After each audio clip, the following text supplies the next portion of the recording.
बिस्मिल्लाहिर्रहमानिर्रहीम, अस्सलाम वालेकुम। जियो न्यूज़ पर आप देख रहे हैं आपस की बात। मैं हूं मुनीर फारूक, मेरे साथ स्टूडियोज में मौजूद हैं नजम सेठी साहब। अस्सलाम वालेकुम। आज लेबर डे है, इस हवाले से छुट्टी भी ऑब्जर्व की जाती है। लेबर डे के हवाले से डिस्कशन आज कहीं पर उस तरह से नहीं हो रही, जबकि इस पूरे इशू को, इस पूरे मामले को ओवरवेलम कर दिया है पाकिस्तान की सियासत ने। पाकिस्तान की सियासत के अंदर ना सिर्फ सियासी बातें हो रही हैं, बल्कि आज एक दफ़ा फिर वही सवाल उठ खड़ा हुआ है जिसके गिर्द पाकिस्तान की सियासत घूमती रही है गुज़िश्ता कई दहाइयों से, और वो है सिविल मिलिट्री रिलेशंस के हवाले से। डॉन लीग्स का मामला क्या है, जिस तरह से डायरेक्टिव, एग्जीक्यूटिव ऑर्डर या नोटिफिकेशन, उसे जो भी कहा जाए, जो प्राइम मिनिस्टर्स ऑफिस से जारी किया गया, उसके बाद DGI-SPR की ट्वीट आई, फिर चौधरी निसार अली खान साहब की एक प्रेस कॉन्फ्रेंस थी। हालात काफ़ी कशीदा नज़र आते हैं ज़ाहिरी तौर पर, लेकिन हुकूमत क्या इस मसले को रिजॉल्व करना चाहती है, और अगर करेगी तो किस तरीके से करेगी? क्या रिजर्वेशंस हैं जो मिलिट्री की साइड पर है, फौज की साइड पर हैं, क्या उनको मुकम्मल तौर पर एड्रेस नहीं किया गया? इस हवाले से आज के प्रोग्राम में बात करेंगे। लेकिन मामला वहाँ रुकता नहीं है। आज चौधरी निसार अली खान साहब, जिन्होंने 1 मई के हवाले से एक तकरीब में खिताब करना था ऑर्डिनेंस फैक्ट्री के अंदर, जब वो वहाँ गए, उस तकरीर के अंदर भी जो उन्होंने बातें की, कुछ सवाल वहाँ पर भी उठाए गए, कुछ बातें की गई जिन पर बात करना ज़रूरी है। क्या रिजर्वेशंस हैं, ये जो वॉइड है ये बढ़ता हुआ क्यों नज़र आ रहा है? क्योंकि कुछ अर्सा पहले तक जो इम्प्रेशन था वो ये कि कोई टेंशन नहीं है मिलिट्री और सिविल क़यादत के दरमियान, जबकि ये भी कहा गया कि जब इमरान खान साहब की मुलाकात हुई आर्मी चीफ से, तो मुस्लिम लीग नून की क़यादत, उनके मिनिस्टर्स बड़े पुरसुकून थे और ऐसा कुछ भी नहीं था जिसके बारे में वो वरिड हों। लेकिन अब कुछ सवालात खड़े होते हुए नज़र आ रहे हैं। इस पर बात करेंगे। आज प्रोग्राम का यही मेन एजेंडा है। इसके साथ जुड़े हुए कुछ और भी इशूज़ हैं, उन पर बात होगी। तो सेठी साहब, all get up? All get up. Good. Report so that you can censor me. नहीं, मैं तो बिल्कुल रिपोर्ट देख लेते हैं जी। रिपोर्ट देखते हैं, फिर जरा सेठी साहब से बात करते हैं।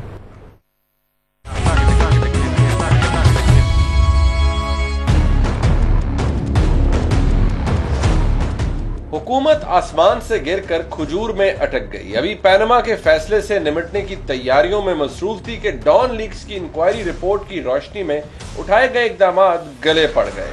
डॉन लीक्स की तहकीकाती कमेटी की रिपोर्ट, जो कि गुज़िश्ता हफ्ते वज़ीर-ए-आज़म को पेश की गई थी, उसकी सिफारिशात की रोशनी में वज़ीर-ए-आज़म के मुआविन ख़ुसूसी जनाब Tariq Fatmi, principal information officer Rao Tehseen की छुट्टी हो गई। याद रहे कि साबिक वज़ीर इत्तलात जनाब परवेज रशीद साहब पहले ही से इस मामले के तहत अपने ओहदे से गुज़िश्ता साल हाथ धो बैठे थे। हुकूमत अपनी तरफ से ज़िम्मेदारों के खिलाफ इकदाम उठाकर इत्मीनान से बैठी थी कि DGI-SPR की ट्वीट ने तूफान खड़ा कर दिया, जिसमें फौज की जानिब से हुकूमती एलामिये को नामुकम्मल करार देते हुए यकसर मुस्तरद कर दिया गया। फौज की जानिब से कहा गया कि ये एलामिया इंक्वायरी रिपोर्ट की सिफारिशात से मुताबिकत नहीं रखता। याद रहे कि डॉन लीक्स की इंक्वायरी रिपोर्ट पब्लिक नहीं की गई, अलबत्ता जराए के हवाले से इसके कुछ हिस्से मीडिया में गर्दिश करते रहे हैं। दूसरी जानिब वज़ीर दाखिला जनाब चौधरी निसार अली खान, जिनकी प्रेस कॉन्फ्रेंस ट्वीट के सामने आने से पहले किसी और मकसद के लिए बुलाई गई थी, वहां पर फौज के शोबा ताल्लुकात आमा की ट्वीट मौजूए बहस रही, जिस पर वज़ीर दाखिला ने अपने ख्यालात का इजहार कुछ इन अल्फाज में किया। मेरा ख्याल है कि ये हम इस कौम से ज्यादती करें, मोन्यूमेंटल इश्यूज हैं, प्रॉब्लम्स हैं, और हम ट्वीट से मामलात को हैंडल करते हैं, ये बहुत बदकिस्मती है।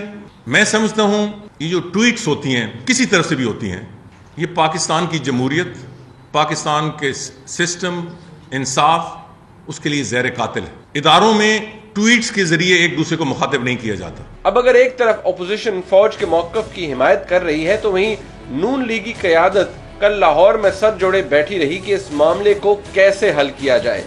ज़राए के मुताबिक चौधरी निसार और वज़ीर आला पंजाब शहबाज शरीफ साहब को इस मामले के हल के लिए खुसूसी टास्क दिया गया है, अगरचे वज़ीर आज़म की साहबजादी का कहना है कि कोई टास्क नहीं दिया गया। आज यौम मई के हवाले से पाकिस्तान ऑर्डिनेंस फैक्ट्री में होने वाली तकरीब के दौरान चौधरी निसार अली खान की तकरीर ने भी बहुत से सवालात खड़े कर दिए हैं। सवाल यह है कि पहले ही से कशीदा सियासी सूरत हाल में ये सिविल मिलिट्री तनाव का क्या कोई नया बहरान खड़ा हो रहा है?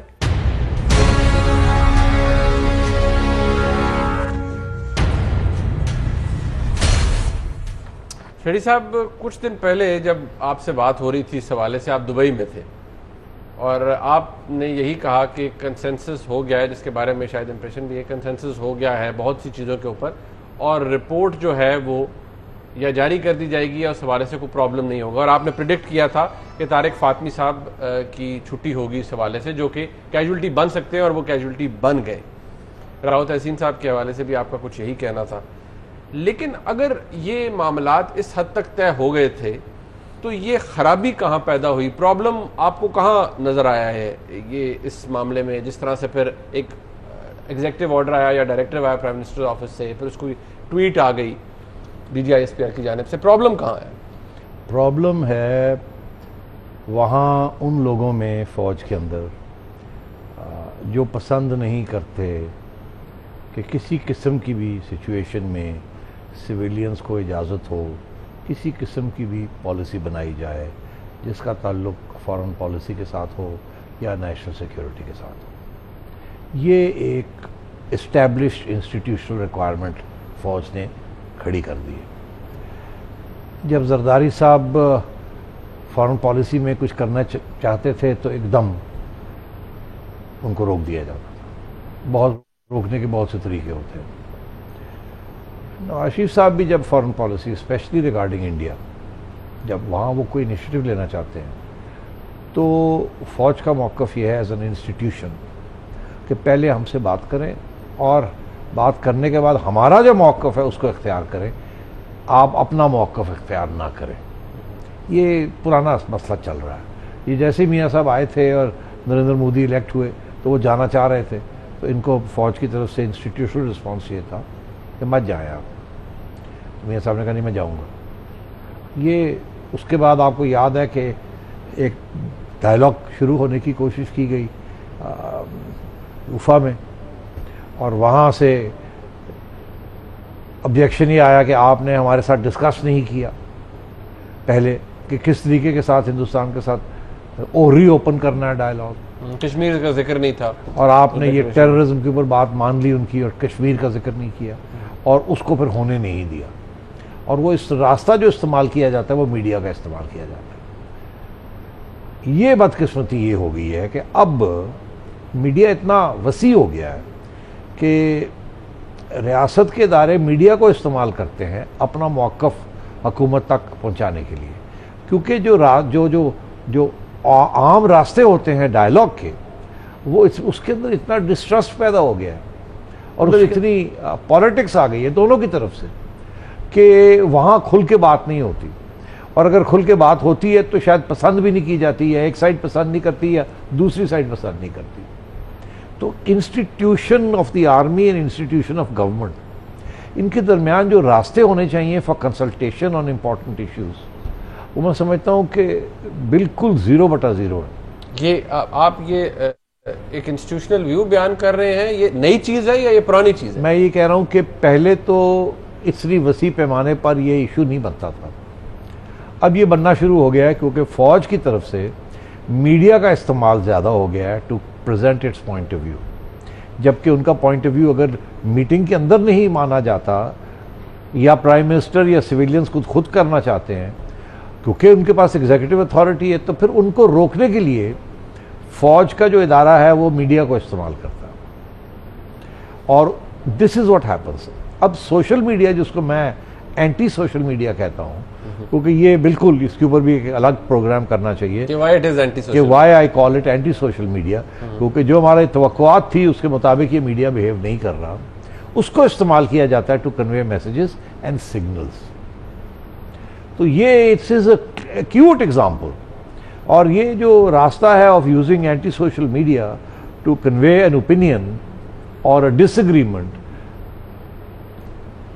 between the army as military as an institution and the civilians government, ये इस्तेमाल जनरल कियानी के ज़माने में इसका इस्तेमाल वजूद में आया और उन्होंने बहुत इफ़ेक्टिवली ये किया। उससे पहले ISPR की तरफ से प्रेस रिलीज़ होती थी, फिर एक स्टेज ऐसी आई कि प्रेस रिलीज़ जो थी वो वक्त लगता था, एक दिन लगता था उसकी रिस्पॉन्स में, तो और जो मुख्तसर रिस्पॉन्स होती थी वो ट्वीट के ज़रिए जनरल आसिम बाजवा ने करनी शुरू की, जिन्होंने मास्टर कर लिया था शॉर्ट पिथी रिस्पॉन्स।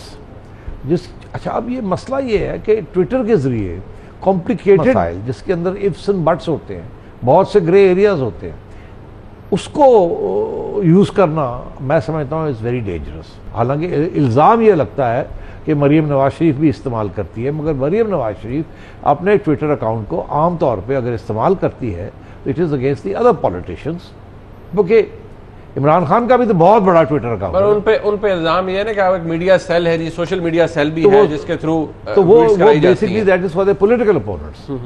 उसको फौज के खिलाफ कभी नहीं इस्तेमाल किया गया, मगर मिलिट्री एज एन इंस्टीट्यूशन ने इस्तेमाल करना शुरू कर दिया है Twitter to convey a point of view.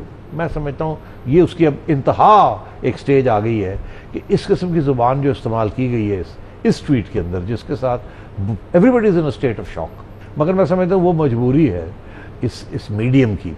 इस मीडियम के अंदर in order to convey a message आपको short and pithy and swift and sharp होना पड़ता है, मगर सियासत के अंदर स्पेशली सेंसिटिव एरियाज जैसे सिविल मिलिट्री रिलेशंस हैं, वहाँ तो ऐसी चीज़ करनी ही नहीं चाहिए। बट सिटी साहब, अभी आपने बात का आगाज़ किया, आपने कहा कि वो एक फॉरेन पॉलिसी की एक पैराडाइम के अंदर एक प्रॉब्लम है जहाँ पर क्लियरली एक गैप नज़र आता है बिटवीन द टू पिलर्स, मतलब गवर्नमेंट के पास और फौज के बीच में एक वॉइड नज़र आता है। बट ये जो डॉन लीक्स का मामला है, इसका क्या ताल्लुक हो सकता है विद फॉरेन पॉलिसी या foreign policy making? Excellent, because ये बात है ना कि आपने आर्गुमेंट अपना शुरू वहाँ से किया, तो मेरा कंसर्न है कि इसका क्या ताल्लुक है? बिल्कुल, इसका बहुत गहरा ताल्लुक है, बहुत गहरा ताल्लुक। फॉरेन पॉलिसी पाकिस्तान की उसके 3 डायमेंशंस हैं, एक है यूएस पाक, एक है यूएस पाक इंडिया और एक है पाक अफगानिस्तान। पाक India is the most critical, क्योंकि पाक इंडिया के ऊपर डिपेंड करता है पाक यूएस एंड पाक अफगानिस्तान। इस तरीके से पाक की मिलिट्री इस्टेब्लिशमेंट ने एक पैराडाइम बनाया हुआ है, एक नेशनल सिक्योरिटी का एक डेफिनेशन बनाया हुआ है कि पाक इंडिया डिटरमिन करता है पाक अमेरिका और पाक अफगानिस्तान। ठीक, अब जब पाक इंडिया, जो कि वो समझते हैं कि हमारे पूछे बगैर, हमारी इजाज़त के बगैर, हमारी इनपुट के बगैर कोई पाक इंडिया के डायलॉग जो है वो नहीं होगा, उस सूरत में अगर प्राइम मिनिस्टर ऑफ पाकिस्तान ये सिविलियंस को ऐसे इक़दाम करना चाहते हैं जो कि वो समझते हैं नहीं होने चाहिए, तो अब फौज के पास कौन सा तरीका है कि वो ना हो, क्योंकि एग्जीक्यूटिव अथॉरिटी तो फौज के पास नहीं है, उनके पास तो ऑन द ग्राउंड अथॉरिटी है, मगर पॉलिटिकल और डिप्लोमेटिक लेवल पे दे हैव नो अथॉरिटी। तो अब अगर प्राइम मिनिस्टर ऑफ पाकिस्तान या सिविलियंस या पार्लियामेंट एक फैसला करते हैं कि नेशनल इंटरेस्ट, वो समझते हैं कि नेशनल इंटरेस्ट में ऐसे करना चाहिए, और आपकी मिलिट्री एस्टैब्लिशमेंट समझती है नहीं, ये नेशनल इंटरेस्ट में नहीं है, सिविलियंस कुछ करने जाते हैं तो मिलिट्री एस्टैब्लिशमेंट समझती है कि ये गलत हो रहा है, तो वो होने नहीं देती, उसके साथ फिर ये प्रॉब्लम्स बनते हैं। अब आप आइए कि इस ट्वीट का, इस इशू का क्या ताल्लुक है इंडिया पाकिस्तान के साथ। बात कहाँ से छिड़ी? बात ये हुई कि उस मीटिंग में, जो प्राइम मिनिस्टर की मीटिंग हो रही थी नेशनल सिक्योरिटी के ऊपर, उसमें ये कहा गया सिविलियंस की साइड से कि आप लोग जिहादी जो हैं पाकिस्तान के अंदर, उनके ऊपर लिड रखें, क्योंकि दुनिया ये कहती है कि अगर आप लिड नहीं रखेंगे तो ये हमारा नुकसान हो रहा है, और सिविलियंस जो हैं हम नहीं रख सकते, इसके ऊपर लिड रखें। अब बात यह है कि पाकिस्तान की अफवाज ये बात बाहर नहीं आना है, उसको वो डिनाई करती है, ये ऑफिशियली वो डिनाई करती है कि ऐसी कोई चीज़ है। वो कहते हैं हमारे कोई एहसास नहीं है, ये जिहादी ग्रुप्स हमारे एहसास नहीं है, हमने इनको प्रोटेक्शन नहीं दी हुई, हम इनको पालते नहीं हैं, इनका ताल्लुक कश्मीर के साथ है, ये इंडिपेंडेंट हैं एंड सो ऑन। अब दुनिया इस बात को मानती नहीं, और मेरा ख्याल है कि सिविलियंस भी, हमारे सिविलियंस भी नहीं मानते, और बेशतर पाकिस्तान के मीडिया भी नहीं मानता, मगर एक डिप्लोमेटिक रीज़न के लिए, एक स्ट्रेटेजिक थिंकिंग में उनको रखा भी हुआ है और मानना भी नहीं है कि ये हमारे हैं। आई थिंक ये इट मेक सेंस, ये होता है, ऐसे असासे बनाए जाते हैं जिसको आप ऑफिशियली नहीं मानते। अब जब ये बात लीक हुई तो ऐसे लगा जैसे आपने ऑफिशियली मान लिया है, आपके सिविलियन हुकूमत ने मान लिया ये बात कि ये आप फौज के असासे हैं, इनके ऊपर लिड रखी जाए, जो कि आप ऑफिशियली नहीं मानते, सिविलियंस भी नहीं मानते। तो जब ये बात लीक होती है तो आपका जो वो स्ट्रैटेजी का हिस्सा है, खा वो यूनाइटेड नेशंस में हो, उसका इम्प्लीकेशंस या कहीं भी हो, वो आपको डिस्टेबलाइज करता है, आपकी जो फॉरेन पॉलिसी है, जिसके अंदर एक तरफ वो हिस्सा भी है और एक तरफ आप मानते भी नहीं। तो मैं समझता हूँ वहाँ से ये नाराज़गी शुरू हुई कि ये बात अगर लीक ना होती तो आपस की बात है ना, हम तो जानते हैं हम क्या कर रहे हैं। जब ये लीक हो जाती है तो ऐसे लगता है दुनिया को, एक पैगाम जाता है कि सिविलियंस तो बात मानते हैं, वो तो रोकना चाहते हैं, वो तो अच्छे हैं। आपकी मिलिट्री एस्टैब्लिशमेंट जो है वो नहीं मानती। That puts military in a bad light. तो मिलिट्री कहती है ये आपने हमसे अलग होके आपने सारी स्पॉटलाइट हमारे पे डाल दी, हमने तो इत्तेफाक के साथ सारा कुछ करना है, तो आपने इत्तेफाक नहीं किया, आपने डिवीजन कर दी इसके अंदर। तो नाराजगी वहां से शुरू हुई। इसलिए एक बात जिसको मैं और तुम और दुनिया समझती है कि ये कोई नेशनल सिक्योरिटी लीक नहीं है, क्योंकि कोई बड़ी बात नहीं है, सब जानते हैं इस बात को। वो इशू इसलिए बना, गुस्सा इसलिए आया मिलिट्री एस्टैब्लिशमेंट को कि ये आपने शो किया कि सिविलियंस एंड मिलिट्री के अंदर एक डिवीजन है, एक डिवीजन है, डिवीजन हो के अंदर एक डिवीजन, और उस डिवीजन में सिविलियंस जो हैं वो अच्छी बात कर रहे हैं और मिलिट्री बुरी बात कर रही है। तो इसलिए उनको ऑब्जेक्शन हुआ, इसलिए उन्होंने इसको एक केस स्टडी बना लिया ताकि इस किस्म की चीज फिर से ना हो। बट सेठी साहब बात ये है, ठीक है, रीजनिंग भी पता चल गई कि इसका बैकग्राउंड क्या है, आपने कहा इसका बड़ा ताल्लुक है फॉरेन पॉलिसी के साथ, बट इशू ये है कि जहां पर आप खुद हम शुरू भी बात वहीं से हुई थी कि कंसेंसस की बात जो निसार साहब ने की, फिर आपने कंसेंसस हो गया है अपेरेंटली आर्मी चीफ और प्राइम मिनिस्टर साहब में कि 5 रिकमेंडेशन हैं या 6 रिकमेंडेशन हैं या 4 रिकमेंडेशन हैं, कि इनमें ये कंसेंसस हो गया कि वो रिपोर्ट क्या आनी है, डायरेक्टिव क्या आना है। फिर ये जिस तरह से वो ऑर्डर इशू होता है, डायरेक्टिव है, नोटिफिकेशन है या एग्जीक्यूटिव ऑर्डर है, उसके अंदर ऐसा क्या ब्रीच ऑफ ट्रस्ट हो गया on part of the government जिसके बाद अपेरेंट एकदम ये आ गया कि मिलिट्री ने उसको रिजेक्ट कर दिया। ये एक बहुत बड़ा सवाल है ना। रिपोर्ट, अब तो रिपोर्ट इंक्वायरी भी हो गई, रिपोर्ट भी बन गई, प्राइम मिनिस्टर ऑफिस भी पहुंच गई और अब नोटिफिकेशन आना है, वो आ गया और मिलिट्री ने रिजेक्ट कर दिया। देखो मुनीर, इससे पहले एक सवाल आता है, वो भी पहले जवाब देना चाहिए before we come to this. वो ये है कि मिलिट्री ने इसको सीरियसली तो लिया। ये इशू खड़ा हुआ था on the last days of the old regime. ये जो नई क़यादत फौज की आई है, ये उस पुरानी क़यादत ने ये फैसला किया था कि इस चीज़ को छोड़ना नहीं है और इसके ऊपर एक JIT बननी है, उसे MI भी होगी, ISI भी होगी and so on and so fourth. वो क़यादत चली गई है। वो क़यादत आपको पता है, वो क़यादत और पाकिस्तान की जो इस वक्त मुस्लिम लीग की क़यादत है उसके अंदर सीरियस टेंशन थी और डिविजन हो चुकी थी और इतनी डिस्टेबलाइजेशन हुई थी इस मुल्क में कि सिविल मिलिट्री डिवाइड की तो कोई बात ही नहीं कर रहा था, सिविल मिलिट्री फाइट की बात कर रहा था। उस सूरत में पुरानी मिलिट्री एस्टैब्लिशमेंट की पुरानी लीडरशिप, जिसमें उस वक्त के ISI, उस वक्त के MI, उस वक्त के चीफ ऑफ जनरल स्टाफ, उस वक्त के आर्मी चीफ, सब कोर कमांडर्स सारे जो थे, दे वर ऑन वन पेज कि इस चीज़ को छोड़ना नहीं है। इसने हमें शर्मिंदा किया है और डिवीजन क्रिएट कर दी है। सिविलियंस वांट टू शो कि we are bad and they are good to the rest of the world. तो उन्होंने ये इशू खड़ा किया। अब बात ये है, और इसको परस्यू किया, छोड़ा नहीं। उन्होंने कहा जी ये छोटी चीज़ नहीं है। हम कहते थे ये क्या छोटी चीज़, उन्होंने ये छोटी चीज़ नहीं है, यहीं एक रेड लाइन ड्रॉ कर देनी है कि आगे से ऐसी चीज़ ना हो और इसको सीरियसली लेना and take it all the way. जब ये नई क़यादत आई तो इस नई क़यादत ने कोई प्रेशर नहीं डाला कि ये डॉन लीक्स वाली चीज़ जल्दी ख़त्म हो, बिकॉज ये नई क़यादत जो फौज की आई थी, इनकी ये थी कि वो जो पुरानी टेंशन्स चल रही थी सिविलियंस के साथ उनको कम किया जाए ताकि मामला आगे चले। अब ये टेंशन्स जो थी ये they thought it's not good in the national interest. मैं अगर यहाँ ब्रेक ले लूँ, हाँ ये बड़ा मैंने पूरी बात करनी है, मैं इस पे तो अब नई क़यादत में जो सोच थिंकिंग थी वो क्या थी और अब जाके वहां जाके उसके अंदर क्या प्रॉब्लम्स आ गए हैं और क्या हो रहा है, वी नीड टू डिस्कस। या तब्दीली क्या आ गई है, तब्दीली उसके अंदर क्या आ गई है। मेरा सवाल भी अपनी जगह मौजूद है कि ऐसा क्या हुआ है जिसके नतीजे में ये मिसट्रस्ट पैदा हुआ या डिस्ट्रस्ट पैदा हुआ। इस पर बात करेंगे ब्रेक के बाद, हमारे साथ रहिएगा।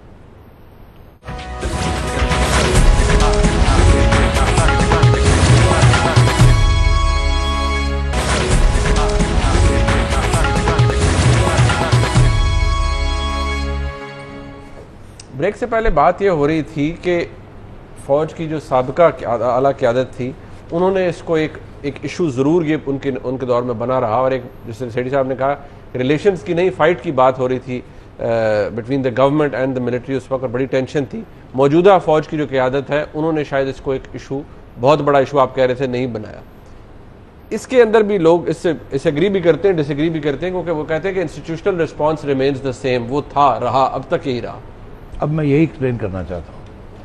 कि जो नई फ़ौज की क़यादत आई है वो नहीं चाहते थे कि उस शदीद तरीके के साथ सिविलियंस के साथ कॉन्ट्रडिक्शंस हों। वो चाहते थे कि टेंशन्स तो होती हैं, तो इनको थोड़ा सा कम लो लेवल पे लाना चाहिए, अंडरस्टैंडिंग शो करनी चाहिए, लेट्स स्टार्ट अफ्रेश। ये मैं एक दफ़ा नहीं 2-3 दफ़ा पहले कह चुका हूँ अपने प्रोग्राम में कि मिलिट्री इस्टेब्लिशमेंट की तरफ से जेन्युइन कोशिश है कि टेंशन्स को कम किया जाए, बढ़ाया ना जाए, रिस्ट्रेंट शो की जाए, रिस्ट्रेंट शो की जाए। और सिविलियंस की तरफ से भी प्राइम मिनिस्टर साहब को ये हिदायत की गई है कि वो भी तुसी भी हाथ हौली रखो ना, लेट्स लोअर एवरीथिंग, मतलब लॉक हॉर्न्स ना हो। हाँ, जो पहले हो चुका था। तो मैं समझता हूं कि ये चल रहा था सिलसिला, मगर इसमें एक प्रॉब्लम था और मैं बड़े दुख से ये कह रहा हूं। प्रॉब्लम ये था कि जैसे ही ये नई क़यादत आई, इस क़यादत के ऊपर कुछ लोगों ने जो ये क़यादत नहीं देखना चाहते थे, वो कोई और क़यादत फ़ौज के अंदर देखना चाहते थे, उन्होंने मीडिया के ज़रिए इस क़यादत के ऊपर सख्त प्रेशर डाला, ख़ुसूसन आर्मी चीफ के ऊपर, ISI चीफ के ऊपर और DG ISPR के ऊपर। DG ISPR के ऊपर ये कहा गया कि तुसी सॉफ्ट हो, कंसिडरिंग आसिम बाजवा कितने हार्ड थे। आर्मी चीफ के ऊपर आने से पहले ही कुछ बदमज़गी हुई कि सॉफ्ट हैं, और DG ISI के ऊपर तो इल्ज़ाम लगा दिए रिश्तेदारियों के और इस किस्म के। जब बंदे के ऊपर इस किस्म का प्रेशर आता है ना, और वो इंस्टीट्यूशनल का सरबराह होता है, तो वो ऐसा प्रेशर नहीं ले सकता, ना ही उसे एडवाइस दी जाती है कि आप ऐसा प्रेशर लें। उसका नेचुरल रिस्पॉन्स ये होता है कि वो हार्ड लाइन लेता है, ताकि ये इल्ज़ाम कोई लगा ही ना सके उसके ऊपर। वो आम बंदे जिसके ऊपर ऐसा प्रेशर नहीं होता, उससे भी ज़्यादा वो हार्ड लाइन लेने शुरू कर दे, ताकि ये उसकी इंस्टीट्यूशन के अंदर से उसके ऊपर ऐसा कोई कह ना सके, उंगली ना उठा सके। मैं समझता हूँ कि जो करंट मिलिट्री इस्टेब्लिशमेंट है, उसके ऊपर दो किस्म का प्रेशर आ रहा है। एक आ रहा है जेन्युइनली इंस्टीट्यूशनल प्रेशर, और एक आ रहा है उन एलिमेंट्स का जो साइड लाइन हो गए हैं, मगर वो हार्ड लाइन एलिमेंट्स थे, वो या रिटायर कर दिए गए या शंट कर दिए गए। जो इंस्टीट्यूशनल प्रेशर है वो क्या है? वो आता है नीचे कैप्टन्स और मेजर्स और लेफ्टिनेंट्स और कर्नल से आता है, वो यूनिट से। डिसिप्लिन और वो पूरा वो एक तरीका है जिसके जरिए वो आता है और वो कन्वे होता है। एक दूसरा ये है कि डिसग्रंटल्ड एलिमेंट्स। अब आइए, आप जो सबसे ज़्यादा अहमियत जिसकी है वो है वो प्रेशर जो नीचे से आता है, इंस्टीट्यूशनल प्रेशर। पाकिस्तान अफवाज की जो सारी जो रिक्रूटमेंट पैटर्न्स हैं वो पिछले 20 साल में तब्दील हो रहे हैं। एक ज़माने में ये फ़ौज के अफसर जो आते थे वो लैंडेड एरिस्टोक्रेसी से और मिडिल क्लास से आते थे, अब बेशतर मिडिल क्लास से आ रहे हैं। इनका अर्बन लोअर मिडिल क्लास से आ रहे हैं, और अगर रूरल मिडिल क्लास से आ रहे हैं। इनका जो रवैया है ना, it is very different from the other generals, और उसकी वजह दो वजूहत हैं। एक वजूहत तो ये है कि उनकी क्लास ऑरिजिन्स, जिस तरीके से वो जहाँ से वो आते हैं, जो तालीम वो लेके आते हैं, और जो आर्मी के अंदर ट्रेनिंग है एंटी इंडिया।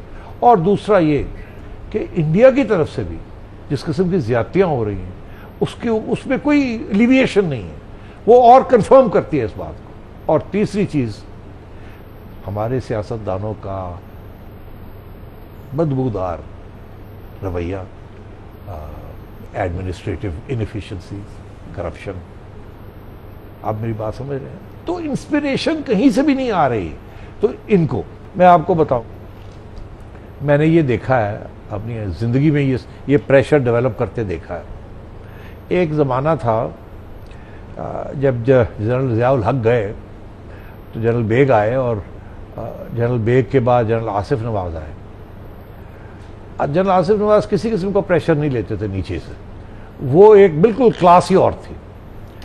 मगर उसके बाद जनरल वहीद आए और फिर जनरल जहांगीर करामत आए, जिन्होंने बिल्कुल, उनकी जो रवैया था बहुत मध्यम था और बड़ा सिविलाइज जिसे कह सकते हैं उस किस्म का था। नॉन इंटरफेरेंस, हैंड्स ऑफ, हम अपना काम करते हैं, आप अपना काम करें, यहाँ तक कि ISI अपना काम करे, GHQ अपना काम करे। उसके बाद तब्दीली आनी शुरू हुई। जनरल मुशर्रफ जब आए तो तब्दीली आनी शुरू हुई। जनरल मुशर्रफ के बाद इतनी तब्दीली आई है पाकिस्तान की फ़ौज में कि उनका रवैया टुवर्ड्स सिविलियंस बहुत अग्रेसिव हो गया। और ये अब आपको वो नजर आ रहा है कि एक नई फौज की क़यादत जो चाहती थी कि टेंशन्स ना हो सिविलियंस के साथ, और या कम से कम हो, क्योंकि टेंशन्स तो होनी है, और वो चाहती थी, अच्छी नीयत थी कि हम तरीके के साथ काम करें, मिल के काम करें, उनके ऊपर भी प्रेशर आ रहा है कि सिविलियंस अभी तक बिहेव नहीं कर रहे, मिसबिहेव कर रहे हैं। तो अब इनको अपनी पेट्रियटिज्म और अपनी आर्मी की इंस्टीट्यूशनल लॉयल्टी शो करने के लिए they are having to take a hard line. तो मैं ये समझता हूँ कि इस किस्म की सिचुएशन में हुकूमत को पता होना चाहिए था कि ये प्रेशर्स हैं, ये नए आर्मी चीफ के ऊपर, नए ISPR के ऊपर, नए ISI के ऊपर, तो ताकि इनके लिए आप रुकावटें ना क्रिएट करें, मसाइल हल करें। और हल करने का तरीका ये था दो, एक तो ये कि कोई ऐसा काम ना करें जिसके साथ आर्मी का इंस्टीट्यूशनल प्रेशर आर्मी की लीडरशिप के ऊपर आए। मतलब आप ये बाय सेइंग दिस आप कह रहे हैं कि हुकूमत ने गलती यहाँ की है? बिल्कुल, मैं आपसे बता रहा हूं ना कि वो क्या गलती है। एक तो ये कि जी ये जो बैक चैनल डिप्लोमेसी इंडिया के साथ, जो कि फौज को शक है कि मियाँ साहब कर रहे हैं या नहीं कर रहे अलग बात है, मगर ये जिंदल साहब का आना, ये इनका जाना, इसमें अंदर फौज को लूप में नहीं लिया प्राइम मिनिस्टर ने। फौज के अंदर ये सोचे ये क्या बात कर रहे हैं उनके साथ, इसीलिए मीडिया के अंदर जिंदल जिंदल जिंदल जिंदल जिंदल लगे हुए हैं कि भाई ये प्राइम मिनिस्टर क्या कर रहा है। नेशनल सिक्योरिटी एडवाइजर को नहीं पता क्या बातें हो रही है, फॉरेन मिनिस्टर को नहीं पता क्या बातें हो रही है। तो ये एक शक है कि क्या कि प्राइम मिनिस्टर कोई और इनिशिएटिव इंडिया के साथ तो नहीं लेने वाले, हमें कंसल्ट किए बगैर। ये तो हमारी टरेन है ये तो। एक तो ये, दूसरा ये कि ये जो इश्यू है इसको अगर ख़त्म भी करना है तो सही तरीके से ख़त्म किया जाए, और उनका ये सोचना है कि ये सही तरीके से ख़त्म नहीं किया जा रहा। तो ये सही तरीके से क्यों नहीं ख़त्म किया जा रहा? अगर इस नोटिफिकेशन के अंदर दो पैरास और, एक पैरा और हो जाता, या वो पैरा 18 जिसकी बात की जा रही है उसे रिप्रोड्यूस कर दिया जाता, तो मैं समझता हूँ शायद ये मसला ना होता। अब सिविलियंस की तरफ से भी तो ये होता है ना कि अब सिविलियंस के लॉयलिस्ट्स को टारगेट किया गया, प्राइम मिनिस्टर के चुने चुने लॉयलिस्ट्स को, जिसके अंदर परवेज रशीद साहब और फातमी साहब और PIO जो कि गवर्नमेंट सर्वेंट है but he acts on the advice of the ministry, उनको टारगेट कर दिया गया। एविडेंस नहीं मिली कि किसने लीक की है। हाँ, ये इनकंक्लूसिव है। ये रिपोर्ट में ये नहीं लिखा कि मुनीर फारूक ने ये किया। मुनीर फारूक ने कुछ नहीं किया। अब मुनीर फारूक ने किया या नहीं किया मगर अभी पता नहीं है, मगर ये है कि मुनीर फारूक घूम फिर रहा था उस इलाके में जहाँ ऐसी चीज़ें हो रही थी। वहाँ सेठी भी पाया गया, ठीक है जी, वहाँ परवेज रशीद भी पाया गया। अब किसने क्या किया पता नहीं है, मगर फड़ लो तीनों फर्क कर दे, ठीक। अब वो तीनों जो है वो लॉयलिस्ट हैं नवाज शरीफ साहब के। तो मियाँ साहब तो ये सोचते होंगे यार तो मेरे से हमला हो गया, ये तो मेरे बंदों के ऊपर हमला कर दिए, फातमी साहब भी मेरे चहेते, वो भी मेरे चहेते, वो भी, ये तो इनको अटैक कर दिया। और ये भी हो सकता है कि क्योंकि ये भी इंप्रेशन दिया गया कि डी नोटिफिकेशन तो बड़ी सादा सजा है, ये क्या सजा हुई कि डी नोटिफाइड कर दिया, कलमदान से अलहदा कर दिया। अरे भाई वो सजा तो उस वक्त होती है ना, दो बातें जब प्रूफ हो जाए, पहले ये कि क्या ये नेशनल सिक्योरिटी लीक थी या नहीं, और दूसरी ये कि किसने की, वो तो एस्टैब्लिश नहीं हुई। यहां तक मैं आपको बता दूं जो मिसट्रस्ट और डिस्ट्रस्ट का जो सिलसिला चल रहा है, उधर से तो कह रहे हैं जी फलाने ने किया, फलाने ने किया, फलाने ने किया, और यकीन करें मरियम को भी तरीके की घसीट के लेके आए अंदर ताकि प्राइम मिनिस्टर को ठीक ठाक खड़काया जाए। ये लेवल है डिस्ट्रस्ट का कि सेकंड टियर लेवल लोग दोनों साइड पे एक दूसरे के ऊपर इस किस्म के इल्जाम लगा। शेरी साहब, आयरॉनिकल बात यह है कि ये उस डिस्पेंसेशन के तहत हो रहा है जिसके बारे में हम ये कहते रहे कि अब टेंशन्स वो नहीं रही, वो मामला तो मैं नहीं ये रहे। समझता हूं कि प्राइम मिनिस्टर साहब ने अगर 2-3 ऐसे इश्यूज हैं जहां फौज बड़ी सेंसिटिव है, आपने नेशनल सिक्योरिटी एडवाइजर भी बनाया हुआ है, आपने एक नया आर्मी चीफ बनाया है हुज अ खुला डुल्ला गुड मैन, आपने एक ISI चीफ भी बनाया है जो कि स्ट्रेट एंड नैरो पे चलते हैं। तो क्या अगर आप उनको इन कॉन्फिडेंस ले लेते हैं कि जी वो जिंदल साहब आ रहे हैं तो क्या मैं उनको मिलूंगा, बताइए, एक मीटिंग कर लेते हैं उससे मिलने से पहले, कि जाहिर है कि वो कोई ना कोई प्रपोजल लाएंगे, अगर वो कोई लाएंगे तो उसके बाद फिर मैं आपको ब्रीफ कर दूंगा, ठीक। कि बैक चैनल, और बैक चैनल का मैं आपको बताऊं, बैक चैनल क्या होती है, जो कि प्राइम मिनिस्टर को रिपोर्ट करती है। इंडिया में बैक चैनल प्राइम मिनिस्टर को रिपोर्ट करती है, कोई फौज उसमें इन्वॉल्व नहीं होती, यहां तक कि शायद फॉरेन सेक्रेटरी तक भी इन्वॉल्व नहीं होते कभी कभी। यहां मसला यह है कि बैक चैनल फौज कहती है बैक चैनल तो हमारी होगी, आपकी नहीं होगी, और अगर आपकी है तो हमारा बंदा होगा, आपका बंदा नहीं होगा। ओके, ब्रेक का वक्त है, ब्रेक का वक्त है। वापस आएंगे तो आज जो वाकयात हुए या आज जो डेवलपमेंट हुई इस टेंशन के बाद, जो कि डॉन लीज की रिपोर्ट के हवाले से जो एग्जीक्यूटिव ऑर्डर आया या डायरेक्टिव आया उसके बाद से डेवलप हुई, उस पर बात डिटेल में हो चुकी है, लेकिन आज जो हुआ उस पर बात करते हैं ब्रेक के बाद। साथ रहिएगा।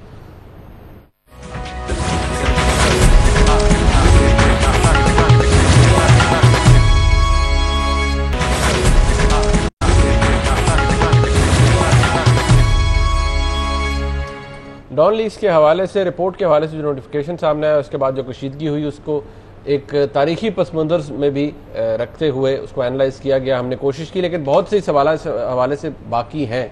लेकिन उन पर आने से पहले ये ज़रा आज जो डेवलपमेंट हुई, चौधरी निसार अली खान साहब जब POF में मौजूद थे पाकिस्तान ऑर्डिनेंस फैक्ट्री में लेबर डे के हवाले से तकरीब में, तो उन्होंने क्या कहा कि अगर पाकिस्तान की सिक्योरिटी एजेंसीज इस हसास इलाके को महफूज नहीं कर रख सकती तो फिर उनकी कारकर्दगी पे बहुत सारे सवाल उठाए जा सकते हैं। मेरी ये जिम्मेदारी, मुझे नहीं पता कि ये कौन नादान लोग हैं जिन्होंने ये इब्हाम डाला। चौधरी निसार अली खान साहब की तकरीब यहाँ मुनक्किद होना थी, लेकिन उनको कुछ थ्रेट अलर्ट्स मिले सिक्योरिटी एजेंसीज की तरफ से, इंटेलिजेंस एजेंसीज की तरफ से, जिनमें कहा गया कि यहाँ पर दहशतगर्दी का खतरा है। उस हवाले से चौधरी साहब कह रहे थे कि अगर इस हसास जगह की हिफाजत नहीं हो सकती तो सवालिया निशान है। और साथ उन्होंने ये भी कहा कि वो कौन से नादान लोग हैं जिन्होंने ये इब्हाम पैदा किया। सोसाइटी साहब अब जवाब मैं दूं। जी हाँ, वो ये है कि असली कहानी ये है कि ये इसका ताल्लुक वो जो दूसरा बड़ा मामला है उसके साथ सिर्फ इनडायरेक्ट है। ये नहीं कि चौधरी साहब ने को कहा गया कि आप आके दंदनाएं इदारों के खिलाफ, रियासती इदारों के खिलाफ, ऐसी बात इसका उसका ताल्लुक नहीं है, अधूरा ताल्लुक। अच्छा। कैसे है वो बताता हूँ, क्या है और क्या नहीं है। यहाँ का एक लोकल इशू है कि चौधरी साहब, यहाँ 30,000 वर्कर्स हैं जिनका वोट है। उसके ऊपर जब इलेक्शंस होते हैं यहाँ, तो चौधरी साहब और उनकी पार्टी और जो मुख्तलिफ पार्टी है, काफ़ी उसके ऊपर लेन देन होती है। सो ये कंस्टिट्यूंसी है चौधरी साहब की, जहाँ से उन्होंने वोट लेने होते।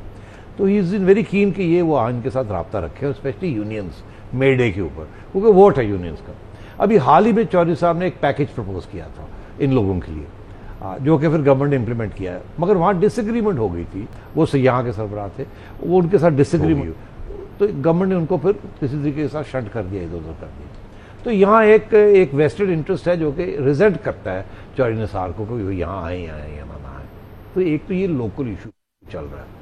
उस वेस्टेड इंटरेस्ट ने ये सोचा कि ये एक ओवरऑल कशीदगी चल रही है, फिजा बनी हुई है, उसको इस्तेमाल करते हुए हम चौधरी को यहाँ आने ना दें। ये चौधरी साहब के बकौल ये नहीं, ये मेरी इनसाइड इन्फॉर्मेशन। ओके, ये चौधरी साहब के बकौल, उनको भी इस बात का पता चल गया। अच्छा। कि ये नहीं चाहते कि मैं आऊँ, और वो ये माहौल इस्तेमाल करके, और तो इसलिए उन्होंने कहा ये नॉनसेंस है सिक्योरिटी का मसला, मैं जाऊँगा, और वो आए। बिकॉज ही नोज इसका तल्लुक ओवरऑल मिलिट्री, सिविल मिलिट्री के साथ नहीं है, ओनली इनडायरेक्टली है। तो चौधरी साहब का जो कुछ नादान लोग हैं उनकी तरफ इशारा है। इससे ज़्यादा इसको न ट्रीट किया जाए, ना ही ये समझा जाए कि चौधरी साहब को प्राइम मिनिस्टर ने डिप्यूट किया है कि आप जाके ये हमारा मसला फौज के साथ हल करें, या आप जाके दंदनाएं। ये इसको ना समझा जाए। कमिंग फ्रॉम चौधरी साहब, ये बहुत, लेकिन चौधरी साहब तो डिफेंड करते रहते हैं ना सारा वक्त इदारों को, फौज के इदारों को। सबसे बड़ा इल्ज़ाम भी चौधरी साहब के ऊपर ये है, सिविलियंस की तरफ से, पीपल्स पार्टी की तरफ से, कि he is more loyal than the king not being prime minister but the king being the army chief. तो मैं ये समझता हूँ कि चौधरी साहब का ये कहना, उसको मिसअंडरस्टैंड ना किया जाए। वक्त खत्म हो गया। चौधरी साहब के अपने तल्लुकात बड़े स्ट्रॉन्ग हैं with the army and the institutions, और he is technically he is their spokesman. मेरा ख्याल है उन्हें तकलीफ इस बात की हुई कि ये ट्वीट की क्या जरूरत थी। मैं जो हूँ आपका स्पोक्समैन, मुझे बताया जाता है, मैं जाके प्राइम मिनिस्टर से बात करके मुझे इन्वॉल्व किया जाए, और उनको इन्वॉल्व किया गया था। मगर फिर क्या हुआ, इसी चीज के ऊपर उन्होंने कहा कंसेंसस हो गया, सब ठीक है, अभी चंद दिन में कुछ आने वाला है, याद है आपको। मगर फिर कंसेंसस के ऊपर ही एक ट्वीट आ गई थी, नहीं वो एक बयान आ गया, ISPR की तरफ से कि नहीं कोई कंसेंसस नहीं। मेरा ख्याल है उनको फौजियों को ये पता था कि शायद किस किस्म की ये कंसेंसस बनाने जा रहे हैं, जिस वो समझते थे ये कंसेंसस नहीं है। अब बात ये है, कुछ बातें उस रिपोर्ट में हैं जो फौजी चाहते हैं कि ये बाहर आए और वो सिविलियंस कहते हैं कि बाहर नहीं आने की जरूरत। नंबर 1। नंबर 2, फौजीज और सख्त कार्रवाई चाहते हैं from the civilians against Parvez Rashid sahab या फातमी साहब। परवेज रशीद तो इतना नहीं जितना कि फातमी साहब एंड सो ऑन। और उसके ऊपर प्राइम मिनिस्टर ने इशू बना लिया है। वो कहते थे कि इनकी छुट्टी करा दें, प्राइम मिनिस्टर कहता है यहाँ से छुट्टी करा के कहीं और फिट कर देते। हाँ, ये एक्सेप्टेबल नहीं तो है। वो उनको not in line with the recommendation. वो कहते हैं मजा क्या आया, रैक ऑन द नकल तो कोई ना आया, he will still be there. So ये देखिए, हुसैन हक्कानी के साथ भी ये हुआ, वक्त खत्म हो गया सेठी साहब। अब फातमी साहब के साथ भी ये हो गया। सबक ये है कि आप और मैं दूर रहे दोनों से। नहीं तो साधु की यादरों को पार कर देंगे, यादरों को पार कर देंगे। आज का प्रोग्राम आपने देखा, बहुत से सवाल हैं, बड़ी लंबी डिस्कशन हो सकती थी लेकिन वक्त की कमी नहीं हो सकी। इंशाल्लाह कल इस पर जारी रखेंगे। प्रोग्राम देखने का शुक्रिया। खुदा हाफ़िज़।